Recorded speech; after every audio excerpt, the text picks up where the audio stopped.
एक दिन एक किसान बुद्ध के पास आया और बोला, महाराज, मैं एक साधारण किसान हूं। बीज बोकर, हल चलाकर अनाज उत्पन्न करता हूं और तब उसे ग्रहण करता हूं, किंतु इससे मेरे मन को तसल्ली नहीं मिलती।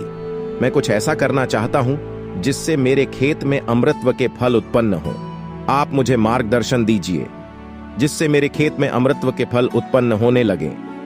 बात सुनकर बुद्ध मुस्कुराकर बोले, भले व्यक्ति, तुम्हें अमृतत्व का फल तो अवश्य मिल सकता है, किंतु इसके लिए तुम्हें खेत में बीज न बोकर अपने मन में बीज बोने होंगे। यह सुनकर किसान हैरानी से बोला, प्रभु, आप यह क्या कह रहे हैं? भला मन के बीज बोकर भी फल प्राप्त हो सकते हैं? बुद्ध बोले, बिल्कुल हो सकते हैं, और इन बीजों से तुम्हें जो फल प्राप्त होंगे वे वाकई साधारण न होकर अद्भुत होंगे, जो तुम्हारे जीवन को भी सफल बनाएंगे और तुम्हें नेकी की राह दिखाएंगे।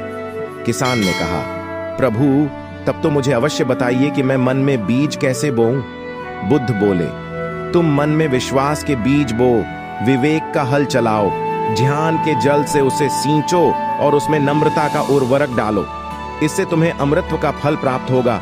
उसे खाकर तुम्हारे सारे आग दूर हो जाएंगे और तुम्हें असीम शांति का अनुभव होगा। बुद्ध से अमृतत्व के फल की प्राप्ति की बात सुनकर किसान की आंखें खुल गईं। वह समझ गया कि अमृतत्व का फल सद्विचारों के द्वारा ही प्राप्त किया जा सकता है।